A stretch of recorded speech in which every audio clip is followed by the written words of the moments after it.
دوستان سلام، من آسی کرد هستم و شما شنونده پادکست آسی هستید.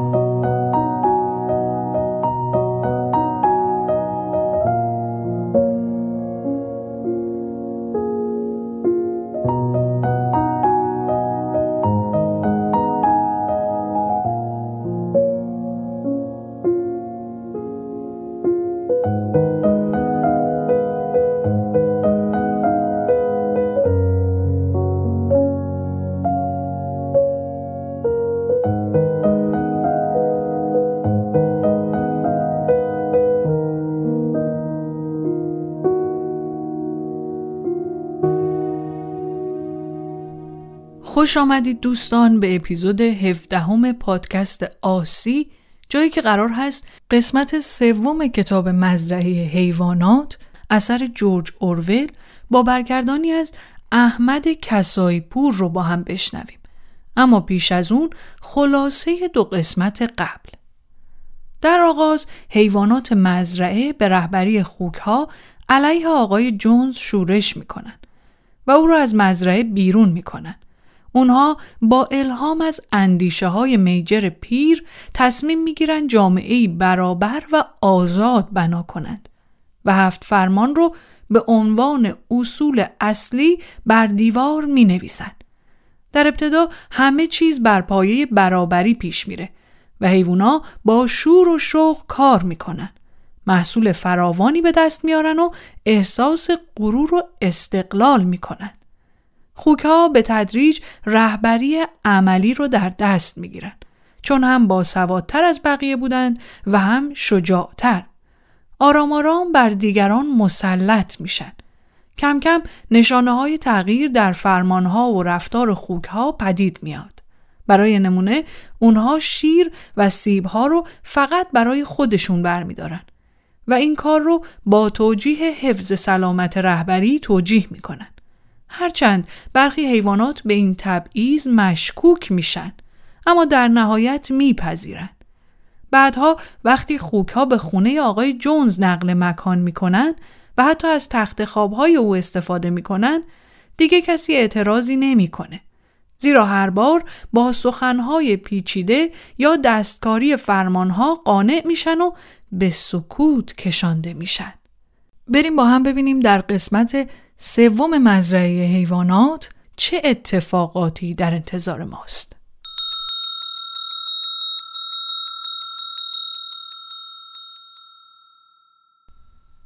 پاییز که شد، حیوانات خسته ولی خوشحال بودند. سال سختی را پشت سر گذاشته بودند و حتی بعد از فروش قسمتی از محصول غله و یونجه، انبارهای غذای زمستان باز هم چندان پر نشده بود. ولی آسیای بادی همه این مشکلات را جبران می‌کرد. حالا دیگر تقریباً نصف آسیا ساخته شده بود. بعد از برداشت محصول مدتی هوا صاف و بیباران بود و حیوانات بیشتر از همیشه جان می‌کندند، چون اعتقاد داشتند به زحمتش می‌ارزد که تمام روز بار سنگین قطعات سنگ را این طرف و آن طرف بکشانند. شاید به این ترتیب بتوانند دیوارهای آسیای بادی را حتی اگر شده 2 وجب دیگر بالا ببرند. باکسر حتی شبها هم بیرون می آمد و 1-2 ساعتی به تنهایی در روشنایی مهتاب کار می کرد.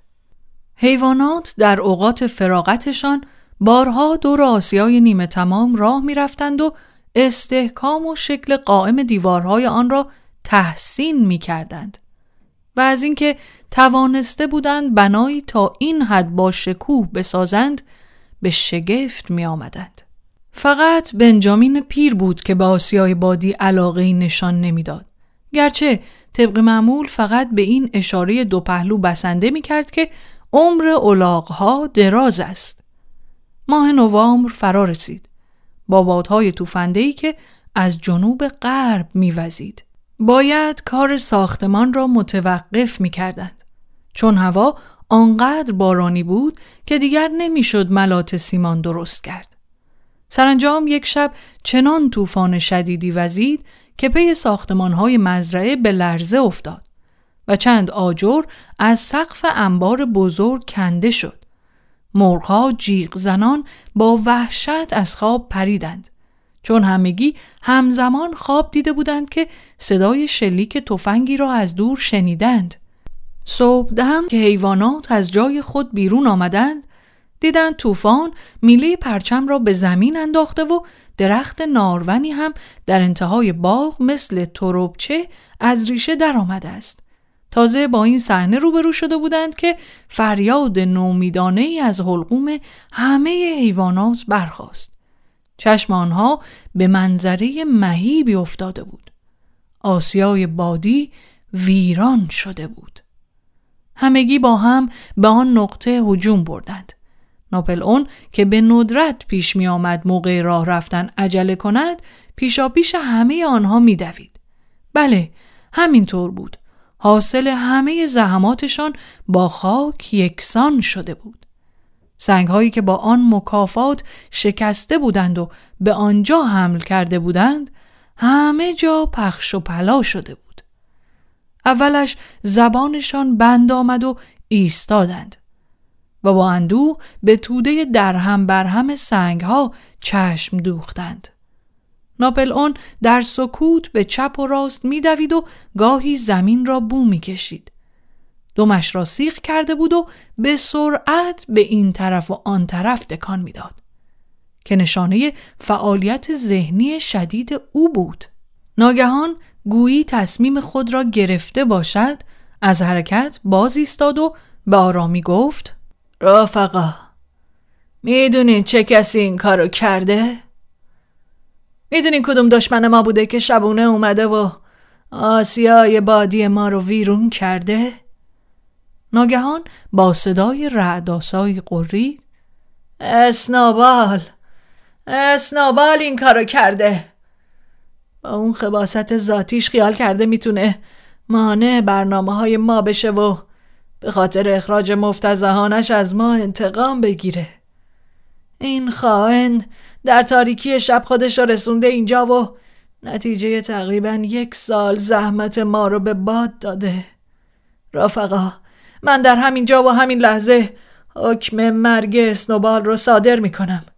مدال درجه 2 قهرمانی حیوانات و نصف بشکه سیب به حیوانی تعلق میگیره که اونو به سزای اعمالش برسونه. یه بشکه سیبم به کسی میدم که اونو زنده اسیر کنه.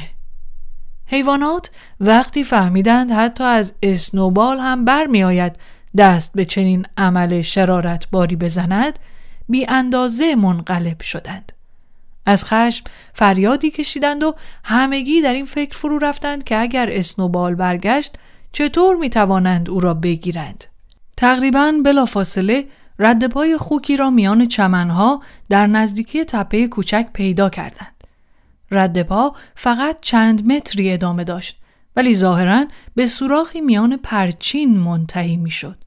ناپلئون رد پاها را به دقت بو کشید و اعلام کرد به اسنوبال تعلق دارد و گفت که به اعتقاد او اسنوبال چه بسا از جانب مزرعه فاکس‌وود آمده است. بعد از وارسی رد پاها ناپلئون فریاد زد: رفقا، دیگه تعلل جایز نیست. کارایی هست که باید انجام داد. از همین لحظه بازسازی آسیای بادی رو شروع میکنیم. تمام زمستون تو هوای بارونی یا آفتابی کار میکنیم و میسازیمش. به اون خائن بدبختم نشون میدیم که نمیتونه به همین سادگی حاصل زحمات ما رو به باد بده. یادتون باشه رفقا، نباید تو برنامه هامون تغییری بدیم. اونا باید مو به مو اجرا بشن. به پیش رفقا! زنده باد آسیای بادی! زنده باد مزرعه حیوانات! زمستان سختی بود. بعد از هوای طوفانی نوبت برف و برفابه بود و بعد هم یخبندان شدیدی که تا میانه فوریه پا برجا بود. حیوانات کار بازسازی آسیای بادی را تا جایی که در توان داشتند پیش بردند، چون خوب می دانستند که دنیای بیرون مراقب آنهاست و اگر آسیا به موقع ساخته نشود، انسانهای حسود شاد می شوند و احساس موفقیت می کنند. انسان‌ها هم از روی بدجنسی وانمود می‌کردند که باورشان نمی‌شود ویرانی آسیای بادی کار اسنوبال بوده باشد. می‌گفتند فرو ریختن آسیا به دلیل نازکی بیش از حد دیوارهایش بوده است. حیوانات می‌دانستند که این حرف صحت ندارد. با وجود این تصمیم گرفته بودند که این بار دیوارها را نه مثل دفعه قبل به ضخامت 45 سانتی متر بلکه حدوداً به قطر 1 متر بسازند که معنایش جمع‌آوری مقادیر بسیار بیشتری سنگ بود. معدن تا مدت زیادی پوشیده از توده‌های برف بود و هیچ کاری نمی‌شد کرد.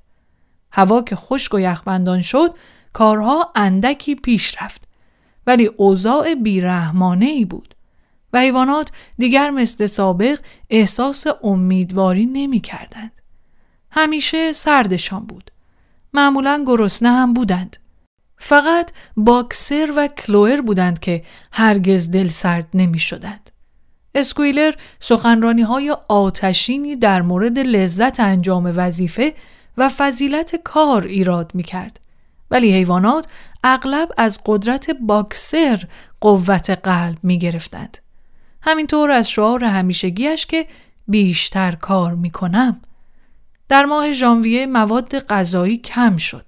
سهمیه غله به نحو چشمگیری کاهش یافت و اعلام شد که برای جبران این کمبود 1 جیره اضافه سیب زمینی به حیوانات داده می شود. بعد معلوم شد که بخش عمده محصول سیب زمینی در محفظه‌های زیر خاک یخ زده است، چون آنها را خوب نپوشانده بودند. سیب زمینی نرم و سفید شده بود و فقط معدودی قابل خوردن بود. در یک دوره حیوانات روزهای متمادی جز پوسته غلات و چغندر گاوی چیزی برای خوردن نداشتند.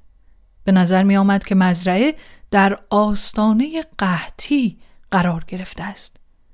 پنهان داشتن این واقعیت از دنیای خارج یک ضرورت حیاتی بود. انسانها که ویرانی آسیای بادی به آنها جسارت بخشیده بود، دروغ‌های تازه‌ای درباره مزرعه حیوانات به هم می‌بافتند. یک بار دیگر این شایعه سر زبانها افتاد که همه حیوانات دارند از بیماری و گرسنگی می‌میرند و مدام با یکدیگر جنگ و دعوا می‌کنند و به هم جنسخواری و بچه کشی روی آوردند. ناپلئون خوب می‌دانست که اگر حقایق مربوط به وضعیت مواد غذایی مزرعه برملا شود، چه عواقب ناخوشایندی ممکن است در پی داشته باشد. بنابراین تصمیم گرفت با استفاده از آقای ویمپر تصویر دیگری از اوضاع مزرعه ترسیم کند. تا آن وقت حیوانات در دیدارهای هفتگی ویمپر تقریباً هیچ تماسی با او نداشتند. اما از این پس به چند حیوان دستچین شده که اغلب هم گوسفند بودند تعلیم داده میشد تا از فاصله‌ای که به گوش ویمپر برسد و به صورتی ظاهراً تصادفی اشاره کنند که جیره غذایی افزایش یافته است. به علاوه ناپلئون دستور داد لاوک‌های کمابیش خالی کاهدانی را تقریباً لبالب از شن و ماسه کنند و بعد باقی مانده بلغور و غله را روی آنها بریزند. چند بار که اوضاع مساعد بود، ویمپر را به کاهدانی بردند و گذاشتند نگاهی به لاوک‌ها بیاندازد. ویمپر هم فریب می‌خورد و مدام به دنیای خارج خبر می‌داد که مزرعه حیوانات به لحاظ مواد غذایی هیچ کمبودی ندارد. با این حال در اواخر ژانویه معلوم شد چاره‌ای جز این باقی نمانده که مقداری غله اضافی از جایی فراهم کنند. این روزها ناپلئون به ندرت در انظار ظاهر می شد و بیشتر اوقات خود را در خانه جونز سپری می کرد که کنار هر یک از درهای آن سگهای درنده نگهبانی می دادند. وقتی هم که به میان جمع می آمد همراه با مراسم و تشریفات بود، با اسکورت 6 سگ که او را احاطه کرده بودند و هر کس بیش از حد نزدیک می شد به طرفش پارس می کردند. بارها پیش می آمد که ناپلئون حتی در جلسات صبح‌های یک شنبه هم حاضر نمی شد و اوامر خود را از طریق یکی دیگر از خوک‌ها، معمولاً اسکویلر، صادر می‌کرد. صبح یکشنبه‌ای اسکویلر اعلام کرد مرغ‌ها که دوباره به تخم کردن افتاده بودند باید تخم مرغ‌های خود را به مقامات تحویل دهند. ناپل اون به واسطه ویمپر قراردادی برای فروش 400 تخم مرغ در هفته منعقد کرده بود. از فروش اینها می توانستند آنقدر بلغور و غله تهیه کنند که تا رسیدن تابستان و بهتر شدن اوضاع مزرعه را سر پا نگه دارد. مرغ‌ها با شنیدن این خبر جیغ گوش خراشی کشیدند. قبلا به آنها هشدار داده شده بود که شاید لازم شود این فداکاری را بکنند. ولی هیچ وقت باور نمی کردند که روزی واقعاً این اتفاق بیفتد. تازه داشتند تخمهاشان را برای کرد شدن بهاره آماده می کردند و به همین دلیل اعتراض کنان گفتند که فروش تخم مرغ‌ها در چنین موقعی جنایت است. برای اولین بار از زمان اخراج جونز واقعی شبیه به قیام داشت در مزرعه اتفاق می افتاد. مرغ‌ها به رهبری 3 مرغ جوان و سیاه مینورکا مبارزه سرسختانه ای را برای ناکام گذاشتن خواسته های ناپل اون شروع کردند. روش آنها هم این بود که بپرند روی تیرک های سقف و آنجا تخم بگذارند و طبعا تخم‌ها روی زمین می افتاد و می شکست. ناپل اون هم خیلی سریع و بیرحمانه دست به کار شد. دستور داد جیره مرغ‌ها قطع شود و مقرر داشت که اگر حیوانی حتی به اندازه یک ارزن به مرغ‌ها غذا برساند به مرگ محکوم می شود. سگ‌ها هم موظف شدند بر اجرای صحیح این فرمانها نظارت کنند. مرغ‌ها 5 روز مقاومت کردند و بعد تسلیم شدند و به لانه‌های خود بازگشتند. در آن مدت 9 مرغ مرده بودند. جسدشان را در باغ دفن کردند و اعلام شد که از بیماری انگلی مردند. ویمپر هیچ از این ماجرا بویی نبرد و تخم مرغ‌ها هم طبق قرار قبلی تحویل داده شد. 1 واگن حمل خاربار هفته 1 بار به مزرعه می آمد و آنها را می برد. در تمام این مدت هیچ خبری از اسنوبال نبود. شایع شده بود که او در یکی از مزارع همسایه فاکس‌وود یا پینچفیلد پنهان شده است. حالا دیگر روابط ناپل اون با مزرعه داران کمی بهتر از قبل شده بود. از قضا توده الوار در حیات بود که 10 سال قبل بعد از ستردن بیشه‌ای از درختان راش روی هم کپه کرده بودند. الوارها کاملا خشک شده بود و ویمپر هم به ناپل اون توصیه کرده بود آنها را بفروشد. هم آقای پیلکینگتون و هم آقای فردریک سخت مشتاق خرید آنها بودند. ناپل اون میان آن دو مردد بود و نمیتوانست تصمیم بگیرد. حیوانات متوجه شده بودند که هر وقت ناپل اون ظاهراً در آستانه رسیدن به توافقی با فردریک است، اعلام می شود که اسنوبال در فاکس‌وود پنهان شده و هر وقت هم به توافق با پیلکینگتون نزدیک می شود، در دهنها می افتد که اسنوبال در پینچفیلد است. اوایل بهار بود که ناگهان موضوع نگران کننده‌ای برملا شد.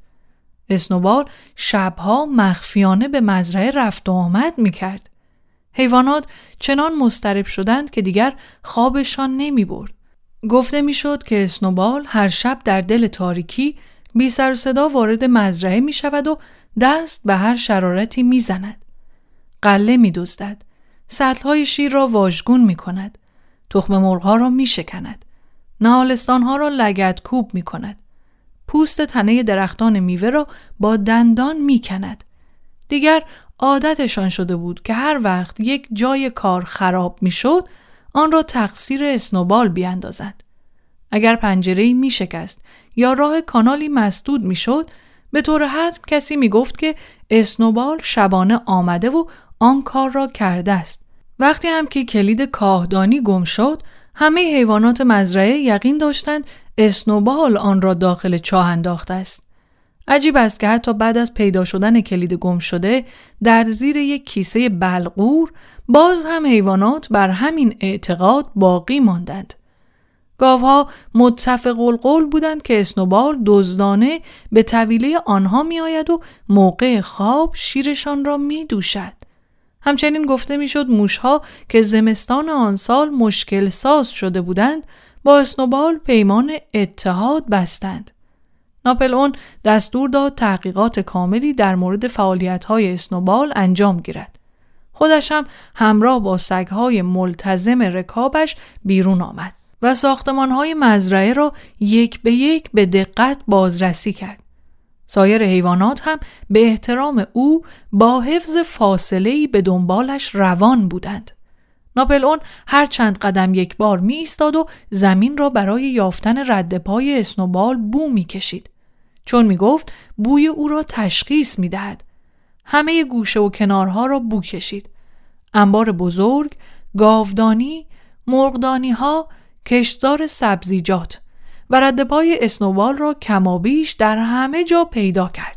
پوزه‌اش را می چسباند به زمین و چند بار محکم بو می کشید و با صدای هولناکی فریاد می زد: اسنوبال اینجا بوده، بوشو کاملا حس می کنم. و سگها با شنیدن کلمه اسنوبال غرش‌های هراس‌انگیز برمی آوردند و دندانهاشان را نشان می دادند.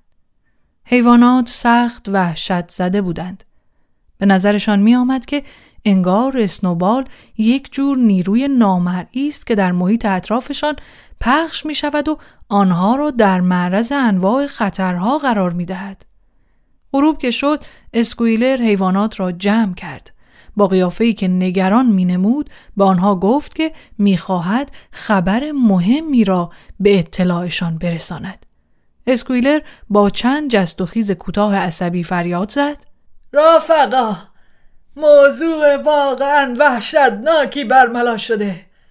اسنوبال خودشو به فردریک مالک مزرعه پینچفیلد فروخته. اونم حالا داره نقشه میکشه که به ما حمله کنه و مزرعه‌مون از چنگمون در بیاره.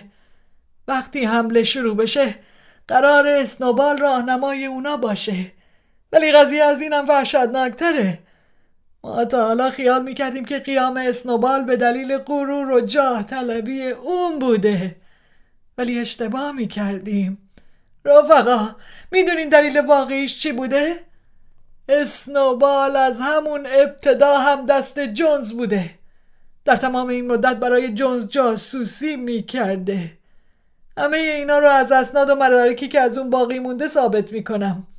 این اسناد رو ما تازه کشف کردیم. رفقا، از نظر من این خیلی چیزا رو روشن میکنه. مگه ما با چشمای خودمون ندیدیم که اون تلاش کرد؟ البته خوشبختانه بدون اون که نتیجه عاید بشه که در نبرد گاودانی شکست بخوریم و نابود بشیم. ها؟ حیوانات بهتشان زده بود.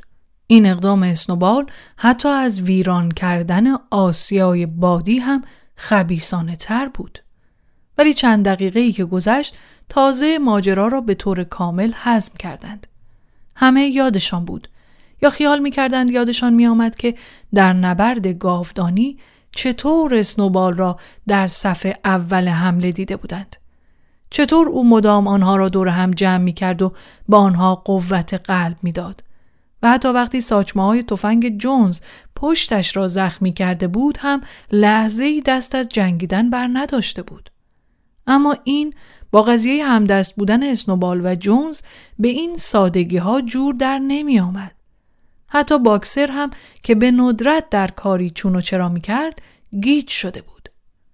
روی زمین نشست و سمهای دستش را زیر تنش گذاشت. چشمهایش را بست و با کوشش توانفرسایی توانست افکارش را متمرکز کند. باکسر گفت: من اینو باور نمی کنم. در نبرد گاودانی اسنوبال با شجاعت جنگید. خودم شاهد بودم. مگه ما بلافاصله بعدش مدال درجه 1 قهرمانی حیوانات رو به اون ندادیم؟ رفیق، ما اشتباه میکردیم. الان دیگه میدونیم همش در مدارک محرمانه‌ای که پیدا کردیم ثبت شده که در واقع او میخواسته ما رو به خاک سیاه بنشونه. باکسر گفت: ولی اون زخمی شد. همه ما دیدیم که داشت ازش خون میرفت. اسکویلر فریاد زد: اینم قسمتی از نقشه‌شون بوده. گلوله جونز تن اونو فقط خراش داده. اگه سواد خوندن داشتی دستخط خودش رو به شما نشون میدادم. نقشه این بود که اسنوبال در موقعیت مناسب فرمان عقب نشینی بده و مزرعه رو تسلیم دشمن بکنه. چیزی هم نمونده بود که در کارش موفق بشه. حتی میتونم بگم که رفقا، اگه پیشوای قهرمان ما رفیق ناپلئون نبود، اسنوبال حتما تو این کار موفق شده بود. یعنی یادتون نمیاد که درست وقتی جونز و افرادش وارد حیاط شدن، اسنوبال یهو برگشت و پا به فرار گذاشت و خیلی از حیوانات هم دنبالش رفتن؟ یعنی اینا هم یادتون نمیاد که درست در همین لحظه بود، درست در همین لحظه که همه ما وحشت کرده بودیم و همه چیز انگار از دستمون در رفته بود که رفیق ناپلئون با فریاد مرگ بر انسان پرید جلو و دندونش رو در پای جونز فرو برد؟ اسکویلر از این طرف به آن طرف جهید و فریاد کشید: اینو که حتما یادتون هست رفقا. حالا که اسکویلر صحنه را با چنان آب و تابی توصیف می‌کرد، حیوانات انگار به نظرشان می‌آمد که واقعاً هم چنین چیزی را به یاد دارند. در هر صورت این را یادشان بود که در لحظه حساسی از نبرد اسنوبال پا به فرار گذاشته بود، اما باکسر هنوز قدری مردد بود. عاقبت باکسر گفت: من که باورم نمیشه اسنوبال از اولش خائن بوده باشه. این که بعدش چی کار کرده موضوع دیگریه، ولی من اعتقاد دارم که در نبرد گاودانی او رفیق فداکاری بوده. اسکویلر خیلی آرام و با قاطعیت گفت: پیشوای ما رفیق ناپلئون صراحتاً اعلام کرده، صراحتاً رفیق، که اسنوبال از همون ابتدا جاسوس جونز بوده. بله، خیلی قبل از اون که حتی به فکر قیام بیفتیم. باکسر گفت: خب اینطوری فرق میکنه. اگه رفیق ناپلئون اینو گفته حتما همینطور بوده. اسکویلر فریاد زد: به این میگن روحیه همبستگی واقعی رفیق. ولی حیوانات متوجه شدند که او با آن چشمهای ریز براقش نگاه تندی به باکسر انداخت. بعد هم برگشت که برود، ولی مکسی کرد و با لحن پراباحتی ادامه داد: به همه حیوانای این مزرعه هشدار میدم که چشمشون رو خوب باز کنن، چون ما دلایلی در دست داریم که همین حالا هم چند تا از جاسوسای اسنوبال مخفیانه میون ما فعالیت میکنند.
چهار روز بعد دم غروب ناپلئون به همه حیوانات دستور داد در حیاط مزرعه جمع شوند.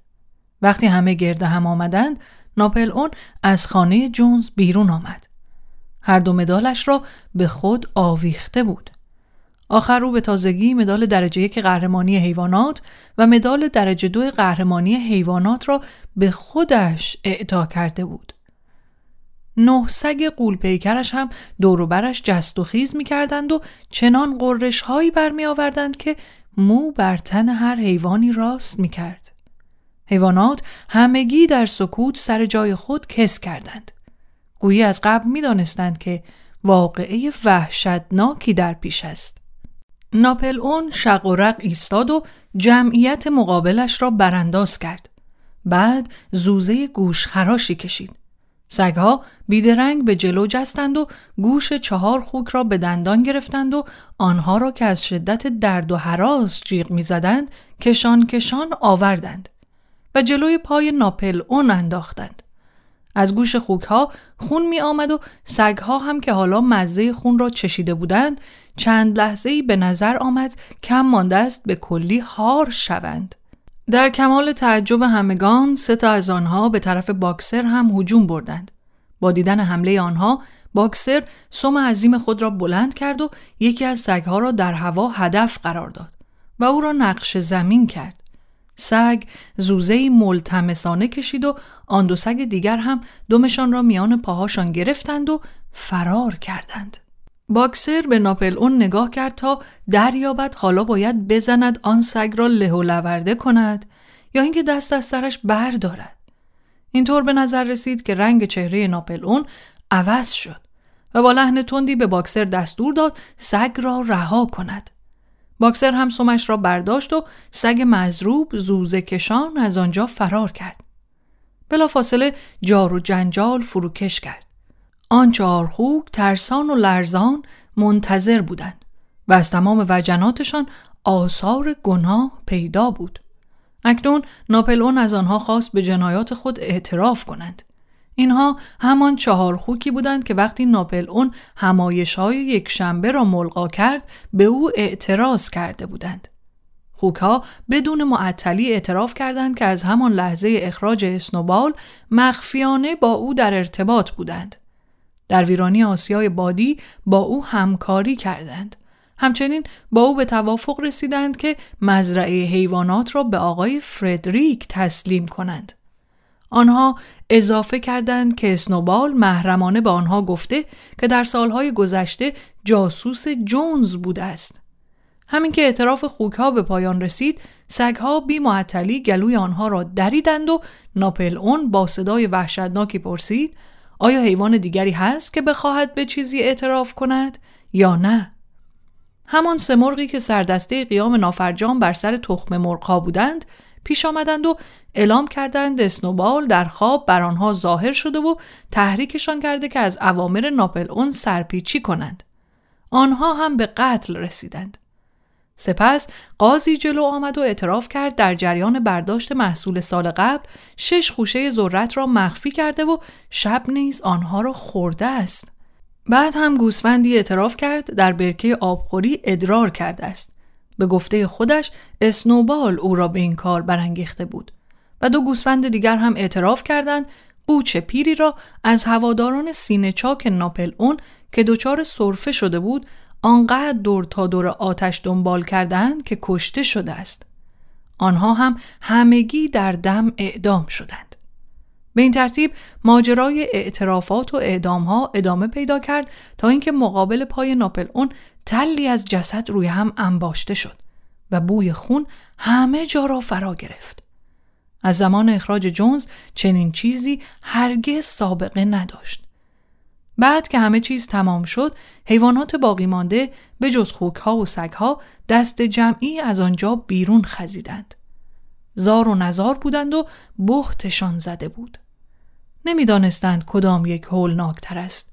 خیانت حیواناتی که با اسنوبال دست به یکی کرده بودند یا عقوبت وحشتناکی که همین چند لحظه قبل شاهدش بودند. در روزگار گذشته صحنه‌های خونریزی غالباً به یک اندازه وحشتناک بود، ولی در نظر همه آنها حالا که این صحنه‌ها میان خودشان اتفاق می‌افتاد خیلی وحشتناکتر بود. از وقتی جونز از مزرعه رفته بود تا به آن روز هیچ حیوانی حیوان دیگر را نکشته بود. حتی یک موش هم کشته نشده بود. اکنون حیوانات به تپه کوچکی رسیده بودند که آسیای بادی نیمه کاره بر آن واقع بود و همگی طوری با هم روی زمین نشستند که گویی می‌خواهند برای گرم شدن به هم بچسبند.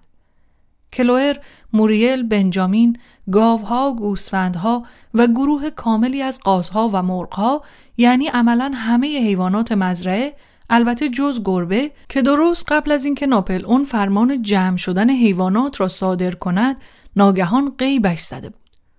تا مدتی هیچ کس حرفی نزد. فقط باکسر بود که سر پا ایستاده بود. با بیقراری این طرف و آن طرف میرفت و دم سیاه بلندش را به پهلوهایش میکوبید و گاه و بیگاه شیهه کوتاهی از سر حیرت میکشید.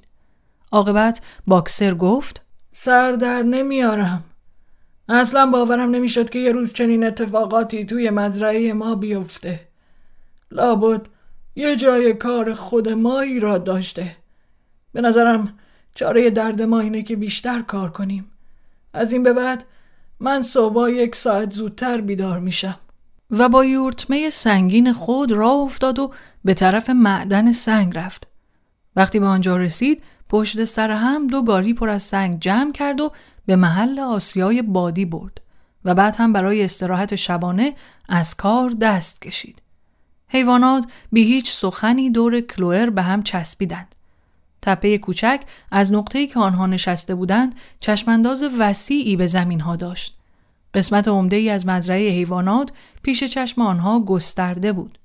چراگاه بزرگی که تا جاده اصلی امتداد داشت. یونجه‌زار، بیشه، برکه آبخوری، کشتزارهای شخم خورده‌ای که پوشیده از گندم سبز نورس بود و بام‌های قرمز ساختمان‌های مزرعه که از دودکششان دود مواجی به هوا برمیخواست. غروب بهاری زلالی بود. تابش خورشید از فراز افق علف‌ها و پرچین‌های شکفته را زرندود کرده بود. تا آن وقت هرگز پیش نیامده بود که مزرعه در نگاه حیوانات جایی تا این حد دوست داشتنی به نظر بیاید. و آنها با شگفتی به یاد آوردند که آن مزرعه متعلق به خودشان است. وجب به وجب آن به خودشان تعلق داشت. کلوئر به پایین تپه نگاه کرد و چشمهایش پر از اشک شد. اگر می توانست افکارش را به زبان بیاورد، به طور حتم می گفت که وقتی سالها قبل مبارزه برای سرنگونی نوع بشر را آغاز کردند، هدفشان به راه انداختن چنین بساطی نبود. آن شبی که میجر پیر برای اولین بار آنها را به قیام فراخواند، آنچه بی‌صبرانه در انتظارش بودند این صحنه‌های وحشت و کشتار نبود. اگر خود کلوئر می توانست تصوری از جامعه آینده داشته باشد، جامعه ای را به تصور می آورد متشکل از حیواناتی که از بند گرسنگی و تازیانه رسته بودند و همه با هم برابر بودند و هر کس به اندازه توان خود کار می کرد و قوی از ضعیف حمایت می کرد. همچنان که خود او در شب سخنرانی میجر با دستش از جوجه اردک‌های گم شده حمایت کرده بود. اما در عوض و البته او دلیلش را نمی‌دانست، کارشان به دوره و زمانه‌ای کشیده بود که هیچ کس جرأت نمی‌کرد عقیده‌اش را بر زبان بیاورد. و سگ‌های درنده غرش کنان همه جا پرسه می‌زدند و همه ناگزیر بودند رفقای خود را تماشا کنند که بعد از اعتراف به جنایت‌های هولناک تکه پاره می‌شوند. کلوئر حتی فکر قیام یا نافرمانی را هم به خود راه نمی‌داد. می‌دانست که حتی در چنین اوضاع و احوالی وضع آنها بسیار بهتر از دوره جونز است و اینکه وظیفه آنها در درجه اول این است که از بازگشت انسانها جلوگیری کنند. هر اتفاقی که می‌افتاد کلوئر به جامعه خود وفادار می‌ماند. سخت کار می‌کرد و دستورهایی که صادر می‌شد عمل می‌کرد و رهبری ناپلئون را می‌پذیرفت. اما به رغم همه اینها چیزی که او و همه حیوانات دیگر آرزویش را داشتند و برای خاطرش جان کنده بودند این نبود. چیزی که آنها به خاطرش آسیای بادی ساخته بودند و مقابل تفنگ جونز سینه سپر کرده بودند این نبود. کلوئر غرق در چنین افکاری بود، گرچه کلماتی در بیان آن به ذهنش نمی رسید. سرانجام کلوئر شروع به خواندن جانوران انگلیس کرد.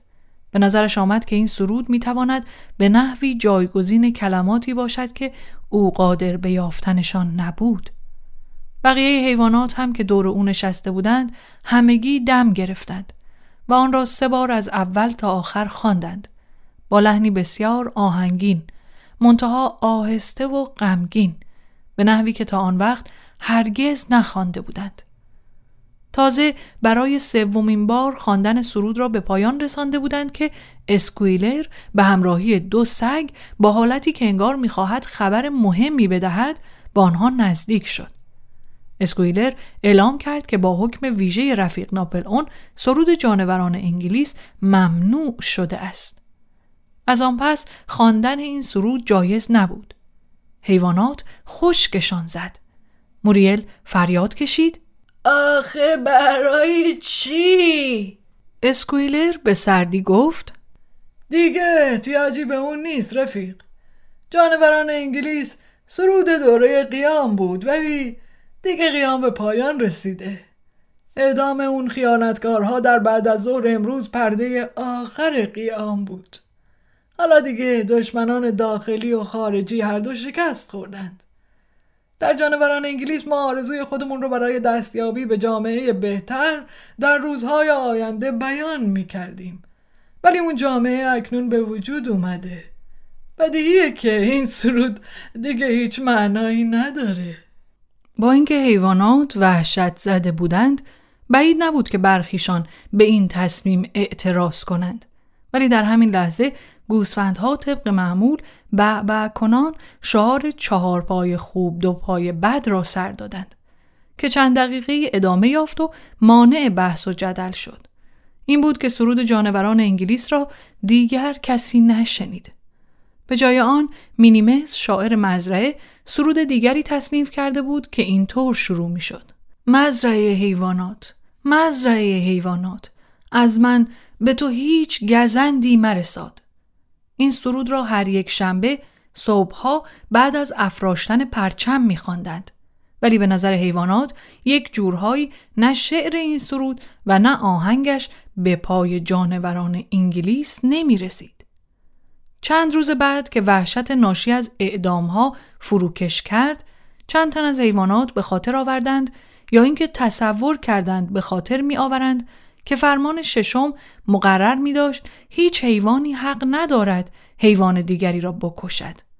با اینکه هیچ کس جرأت نداشت در حضور خوک‌ها و سگ‌ها چنین حرفی بزند، حیوانات احساس می کردند که کشتارهای اخیر با این فرمان مطابقت ندارد.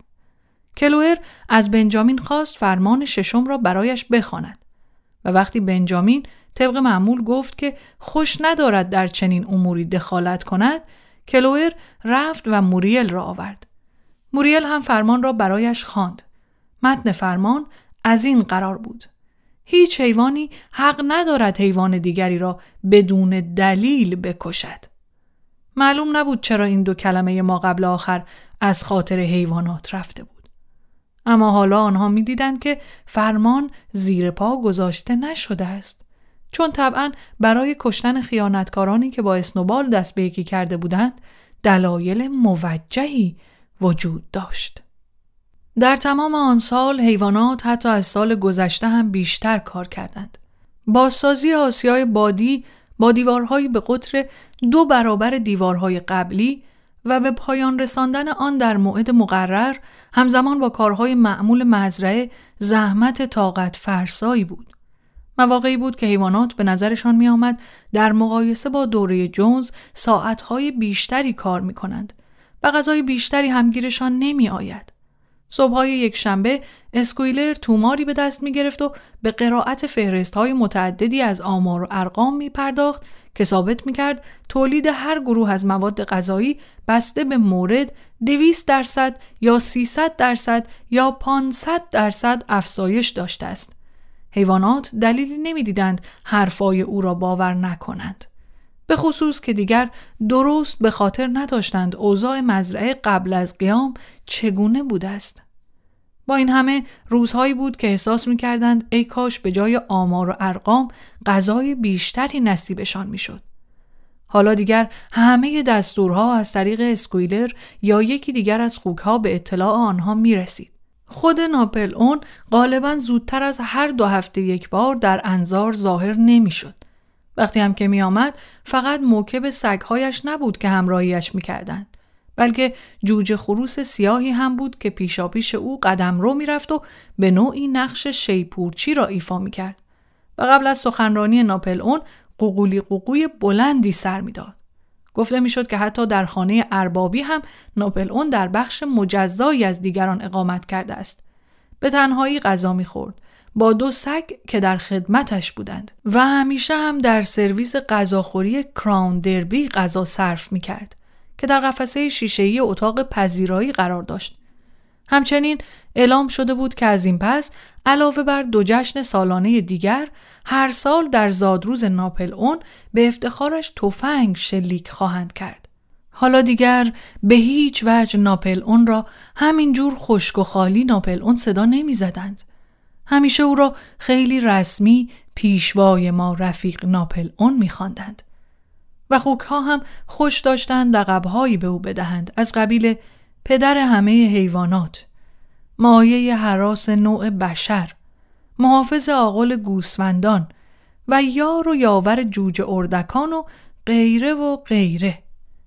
اسکویلر در سخنرانی‌های خود با اشک‌هایی که از گونه‌هایش روان بود از خردمندی ناپلئون می‌گفت و از صفای باطن و عشق عمیقی که به همه حیوانات در 4 گوشه عالم داشت، به خصوص به حیوانات بدبختی که همچنان در جهل و بردگی در مزرعه‌های دیگر به سر می‌بردند.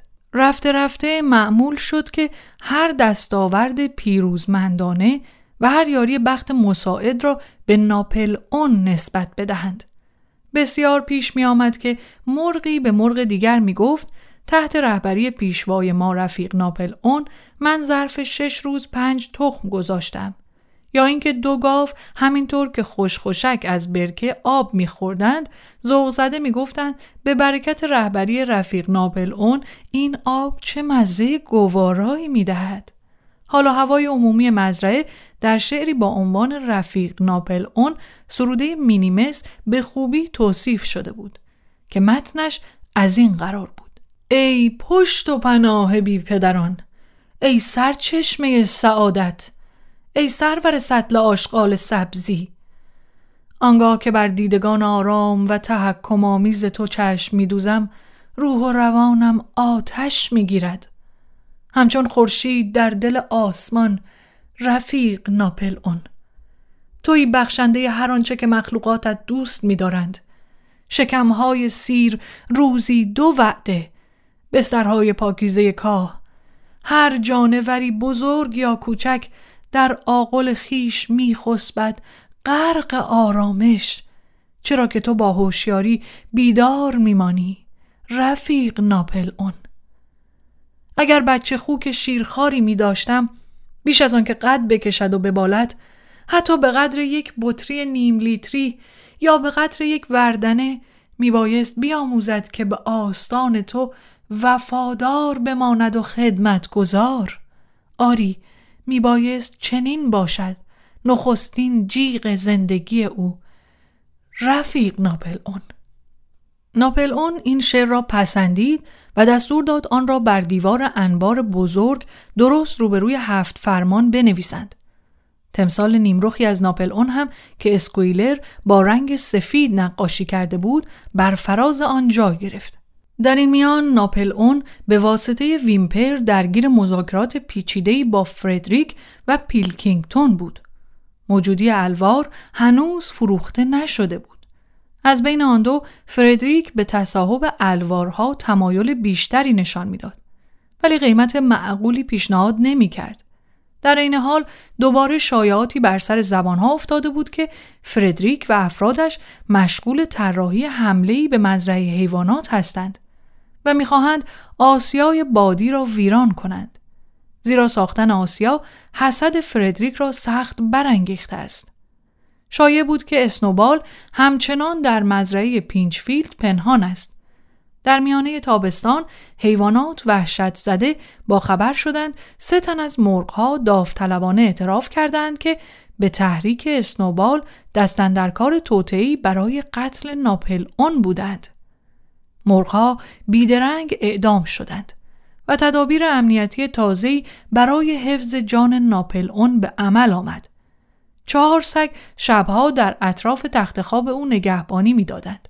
در هر گوشه تخت 1 سگ و خوک جوانی به نام پینکای هم وظیفه داشت غذای ناپلئون را قبل از او بچشد، مبادا سم در آن ریخته باشند.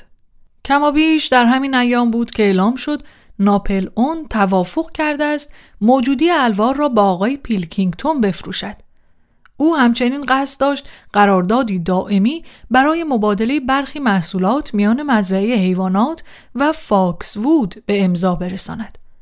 روابط ناپل اون و پیلکینگتون گرچه منحصراً از طریق ویمپر برقرار میشد، اکنون روی هم رفته دوستانه بود. حیوانات به پیلکینگتون به عنوان یک انسان اعتماد نداشتند، ولی او را کاملاً به فردریک ترجیح میدادند، چون هم از فردریک میترسیدند و هم از او متنفر بودند. همچنان که تابستان رو به پایان بود و آسیای بادی هم رو به اتمام، شایعات یک حمله ناجوانمردانه قریب الوقوع روز به روز بیشتر قوت می گرفت. گفته می شد که فردریک قصد دارد با 20 مرد مسلح با آنها یورش ببرد و قبلا هم به مقامات قضایی و پلیس رشوه داده است تا اگر زمانی توانست اسناد مالکیت مزرعه حیوانات را تصاحب کند با مؤاخذه آنها روبرو نشود. به علاوه داستان‌های وحشتناکی درباره رفتار سنگدلانه فردریک با حیوانات مزرعه‌اش از پینچفیلد به بیرون درز می‌کرد. او اسب پیری را آنقدر تازیانه زده بود که مرده بود. گاوهایش را گرسنه نگه می‌داشت.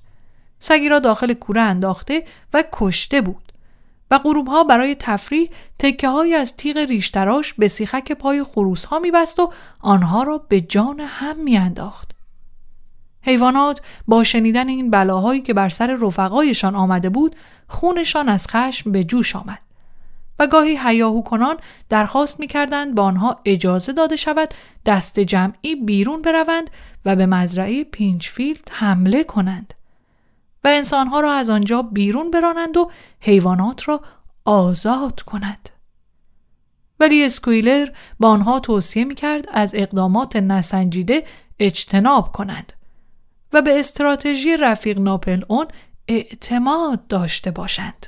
با وجود این احساس تنفر از فردریک همچنان بالا می گرفت. صبح روزی از روزهای یک شنبه ناپل اون در انبار بزرگ ظاهر شد و توضیح داد که او هرگز در هیچ دوره‌ای در صدد فروش الوارها به فردریک نبوده است. گفت که این کار را دون شأن خود می دانسته که با اشخاص پس فطرتی از قماش فردریک وارد معامله شود. کبوترهایی که همچنان برای گسترش امواج قیام به مزارع اطراف روانه می شدند، از رفتن به هر نقطه‌ای از پینچفیلد منع شدند و همچنین به آنها دستور داده شد شعار سابق مرگ بر انسان را کنار بگذارند و شعار مرگ بر فردریک را سر دهند. در اواخر تابستان باز هم یکی دیگر از دسیسه‌های اسنوبال برملا گشت. محصول گندم پر از علف هرزه بود و معلوم شد که اسنوبال در یکی از رفت و آمدهای شبانه خود بذر علف هرزه را با بذر غله مخلوط کرده است. قاضی که از این توطئه آگاهی داشت نزد اسکویلر به گناه خود اعتراف کرده بود و بلافاصله هم با بلعیدن دانه‌های گیاه بلادون خود را کشته بود. حیوانات همچنین با خبر شدند که اسنوبال برخلاف آنچه بسیاری از آنها تاکنون تصور می‌کردند هرگز مدال درجه 1 قهرمانی حیوانات را دریافت نکرده بود. این صرفاً افسانه‌ای بود که خود اسنوبال مدتی بعد از نبرد گاودانی شایع کرده بود. او نه تنها مدال نگرفته بود، بلکه به دلیل نشان دادن ترس و بزدلی در میدان نبرد توبیخ هم شده بود. یک بار دیگر برخی از حیوانات با شنیدن این خبر بیقراری خاصی در دل احساس کردند، ولی اسکویلر خیلی زود توانست مجابشان کند که حافظه آنها به راه خطا رفته است. پاییز بود که کار آسیای بادی به پایان رسید. البته با صرف کوششی عظیم و طاقت فرسا، چون تقریباً همزمان باید محصول زمین‌ها را هم برداشت می‌کردند. ماشینالات آسیا هنوز نصب نشده بود و ویمپر سرگرم مذاکراتی برای خرید آن بود، اما ساختمان آسیا تکمیل شده بود. با وجود همه مشکلات، بی‌تجربگی حیوانات، وسایل و ابزار ابتدایی، بد اقبالی و البته خیانت‌های اسنوبال، کار دقیقاً سر موعد مقرر به پایان رسیده بود. حیوانات خسته اما مغرور چندین بار دور شاهکار خود قدم زدند که در نظرشان حتی از دفعه اولی که آن را ساخته بودند هم زیباتر می‌نمود. تازه قطر دیوارهایش هم 2 برابر قبل بود. این بار فقط مواد منفجره می‌توانست این دیوارها را ویران کند. وقتی به یاد می‌آوردند که چه مشقاتی را تحمل کردند و بر چه ناملایماتی غلبه کردند و با چرخش پره‌های آسیا و به کار افتادن دینام‌ها زندگی آنها دستخوش چه تغییرات شگرفی می‌شد، وقتی همه اینها را به یاد می‌آوردند، خستگی از وجودشان رخت بر می‌بست و جست و خیز کنان بارها دور آسیای بادی می‌گشتند و فریاد پیروزی سر می‌دادند. خود ناپلئون هم به ملازمت سگ‌ها و جوجه خروسش برای بازرسی ساختمان تکمیل شده به آنجا آمد. این دستاورد بزرگ حیوانات را شخصاً به آنها تبریک گفت و اعلام کرد که نام آسیا را آسیای ناپلئون می‌گذارند.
دو روز بعد حیوانات را برای شرکت در جلسه فوق‌العاده‌ای به انبار بزرگ فراخواندند. وقتی ناپلئون اعلام کرد که توده الوار را به فردریک فروخته است، حیوانات از تعجب زبانشان بند آمد. قرار بود گاری‌های فردریک فردای آن روز به مزرعه بیایند و بارگیری الوارها را شروع کنند. ناپلئون در تمام مدتی که ظاهراً رابطه‌ای دوستانه با پیلکینگتون برقرار کرده بود، عملاً در صدد دستیابی به توافقی پنهانی با فردریک بود. روابط با فاکس‌وود به طور کامل قطع شده، پیام‌های اهانت‌آمیزی به پیلکینگتون ارسال کرده بودند. به کبوترها دستور داده شده بود از مزرعه فاکس‌وود دوری کنند و شعار خود را از مرگ بر فردریک به مرگ بر پیلکینگتون تغییر دهند. در این حال ناپلئون به حیوانات اطمینان داد که اخبار حمله قریب الوقوع به مزرعه حیوانات به کلی نادرست است و در گزارش‌های مربوط به رفتار بیرحمانه فردریک با حیواناتش به شدت مبالغه شده است. همه این شایعات به احتمال زیاد زیر سر اسنوبال و عوامل داخلیش بود. حالا دیگر آشکار شده بود که بعد از همه آن ماجراها اسنوبال اصلاً در مزرعه پینچفیلد مخفی نشده و در واقع هرگز در تمام عمرش پا به آنجا نگذاشته است. او در فاکس‌وود زندگی می‌کرد. گفته می‌شد در ناز و نعمت بسیار و در حقیقت در تمام سالهای گذشته جیره‌خوار پیلکینگتون بوده است. خوک‌ها از حیله‌گری ناپلئون به وجد آمدند. او با تظاهر به روابط دوستانه با پیلکینگتون فردریک را واداشته بود قیمت پیشنهادیش را 12 پوند بالا ببرد. اما ویژگی ممتاز هوش ناپلئون به گفته اسکویلر در این واقعیت نمایان می‌شد که او به هیچ کس اعتماد نداشت، حتی به فردریک. فردریک می‌خواست بهای الوارها را با چیزی موسوم به چک بپردازد که از قرار معلوم تکه کاغذی بود که در آن متعهد می‌شدند مبلغ درج شده روی آن را پرداخت کنند. ولی ناپلئون از او زیرک‌تر بود. ناپلئون درخواست کرده بود آن مبلغ با اسکناس‌های 5 پوندی واقعی پرداخت شود که میبایست قبل از حمل الوارها به او تحویل داده میشد. فردریک هم آن را پیشاپیش داده بود و پولی که او پرداخت کرده بود برای خرید ماشینالات آسیای بادی کافی بود. در این میان الوارها با سرعت هرچه تمامتر با گاریها حمل می شد. بعد از بردن همه الوارها، جلسه فوق‌العاده دیگری در انبار بزرگ با حضور حیوانات برگزار شد تا اسکناس‌های فردریک را از نظر بگذرانند. ناپلئون که لبخند گیرایی به لب داشت و هر دو مدالش را به خود آویخته بود، روی سکو بر بستری از کاه لمیده بود و اسکناس‌ها کنارش روی یک دیس چینی متعلق به آشپزخانه خانه اربابی منظم و مرتب دسته شده بود. حیوانات صف بستند و آهسته از مقابل ناپلئون گذشتند و هر یک نگاه سیری به آن بساط انداختند. باکسر هم پوزه‌اش را جلو آورد و اسکناس‌ها را بو کشید و آن کاغذهای سفید و نازک با نفس او تکان خوردند و به خشخش در آمدند. 3 روز بعد هیاهوی وحشتناکی به پا شد. ویمپر که چهرهش مثل گچ سفید شده بود با دوچرخه‌اش شتابان از راه رسید و آن را در حیاط به کناری انداخت و با عجله یک راست به داخل خانه رفت. چند لحظه بعد غرش خشمالود گوشخراشی از اقامتگاه ناپلئون برخاست. خبر آنچه روی داده بود مثل برق در تمام مزرعه پیچید. اسکناس‌ها تقلبی بود. فردریک مفت و مجانی الوارها را تصاحب کرده بود. ناپلئون بیدرنگ حیوانات را فرا خواند و با صدای وحشتناکی حکم مرگ فردریک را صادر کرد. به گفته او فردریک را بعد از دستگیری باید زنده زنده در آب جوش میانداختند. در این حال ناپلئون هشدار داد که بعد از این اقدام خیانتکارانه باید منتظر بدترین اتفاقها باشند. فردریک و افرادش هر لحظه امکان داشت دست به حمله‌ای بزنند که مدتها بود احتمالش میرفت. در همه مسیرهای منتهی به مزرعه نگهبانانی گماشتند. به علاوه 4 کبوتر هم با پیامی آشتی جویانه به فاکس‌وود روانه شدند و امید داشتند با این کار روابط دوستانه با پیلکینگتون از نو برقرار شود. صبح فردای همان روز حمله صورت گرفت. حیوانات داشتند صبحانه می‌خوردند که دیدبان‌ها شتابان آمدند و خبر آوردند فردریک و دار و دستش از دروازه چوبی 5 ردیفه وارد مزرعه شدند. حیوانات هم با شجاعت فراوان به مصاف آنها رفتند، ولی این بار نتوانستند پیروزی آسان نبرد گاودانی را تکرار کنند. آدم‌ها 15 نفر بودند، با مجموعاً 6 تفنگ و همین که به 50 متری آنها رسیدند شلیک کردند. حیوانات سر و صدای وحشتناک تفنگ‌ها و ساچمه‌های آتشین را تاب نیاوردند و به رغم تلاش‌های ناپلئون و باکسر برای جمع و جور کردن صفوفشان خیلی زود عقب رانده شدند. تعدادی از آنها هم زخمی شده بودند. عاقبت به ساختمان‌های مزرعه پناه بردند و از لای شکاف و سوراخ گره چوب‌ها با احتیاط به بیرون چشم دوختند. سرتاسر چراگاه از جمله آسیای بادی به دست دشمن افتاد. در آن لحظه حتی ناپلئون هم به نظر می آمد خودش را باخته است. بیان که کلمه‌ای بر زبان بیاورد بالا و پایین می رفت و دم سیخ شدهش را تکان تکان می داد. نگاه‌های حسرتباری به جانب فاکس‌وود انداختند. اگر پیلکینگتون و افرادش با آنها کمک می کردند چه بسا پیروز می شدند. ولی در همین لحظه 4 کبوتری که روز قبل روانه شده بودند بازگشتند و یکیشان تکه کاغذی را از طرف پیلکینگتون همراه آورده بود. این کلمات با مداد روی آن نوشته شده بود: حقتان است. در این میان فردریک و افرادش در اطراف آسیای بادی توقف کرده بودند. حیوانات آنها را میپاییدند و زمزمه دلهره آمیزی دهان به دهان میگشت.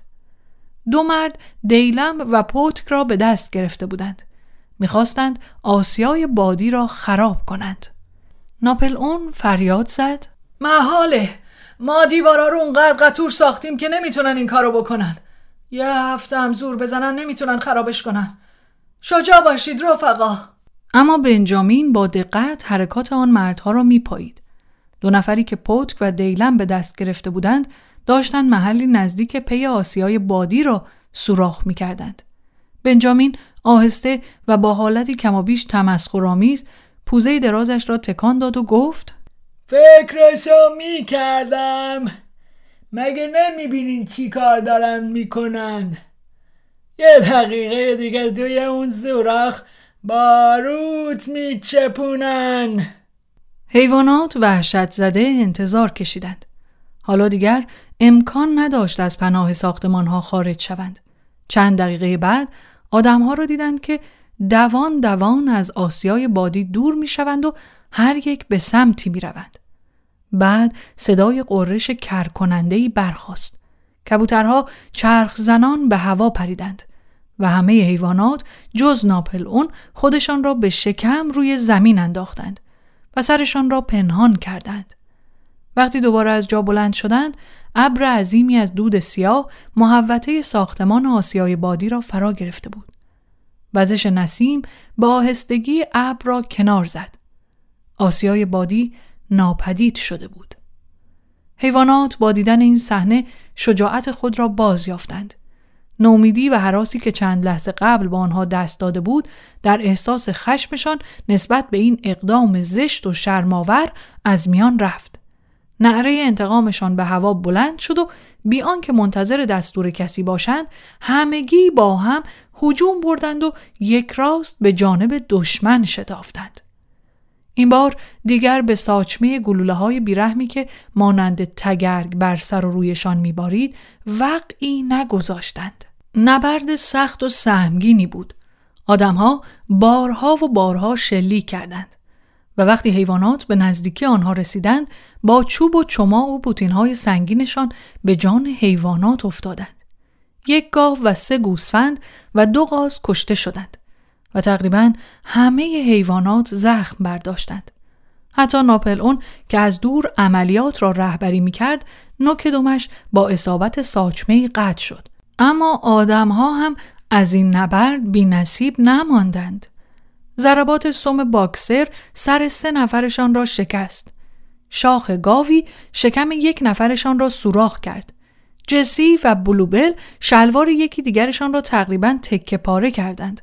وانگاه که 9 سگ محافظ شخصی ناپلئون که به فرمان او در پناه پرچینی تپه را دور زده بودند، ناگهان با پارس‌های دیوانه‌وار از کنار آدم‌ها سر درآوردند، وحشت بر آنها مستولی شد. آدم‌ها دریافتند که در خطر محاصره قرار گرفتند. فردریک فریاد زنان به افرادش دستور داد که تا اوضاع بدتر نشده میدان را خالی کنند. چند لحظه بعد دشمن بزدل برای حفظ جانش پا به فرار گذاشته بود. حیوانات آنها را تا انتهای مزرعه دنبال کردند و همینطور که آدمها داشتند به هر مشقتی از میان پرچین خاردار عبور می‌کردند، آخرین لگدها و جفتکها را هم نثارشان کردند. پیروز شده بودند، ولی از پا هم در آمده بودند و خون از زخمهاشان جاری بود. آهسته و لنگلنگان به طرف مزرعه برگشتند. بعضی با دیدن رفقای مرده خود که دراز به دراز روی علفزار افتاده بودند، اشکشان سرازیر شد. مدت کوتاهی هم در سکوتی اندوهبار در محوطه‌ای توقف کردند که زمانی آسیای بادی در آن واقع بود. بله، آسیای بادی از میان رفته بود. کم و بیش تا آخرین نشانه کار و زحمت آنها از میان رفته بود. حتی پیهای ساختمان هم تا حدودی نابود شده بود. و حالا دیگر نمی توانستند برای بازسازی آسیا مثل دفعه قبل از سنگ‌های فرو ریخته استفاده کنند. این بار سنگ‌ها هم نیست و نابود شده بودند. نیروی انفجار آنها را به چند 100 متر دورتر پرتاب کرده بود. تو گویی آسیای بادی هرگز ساخته نشده بود.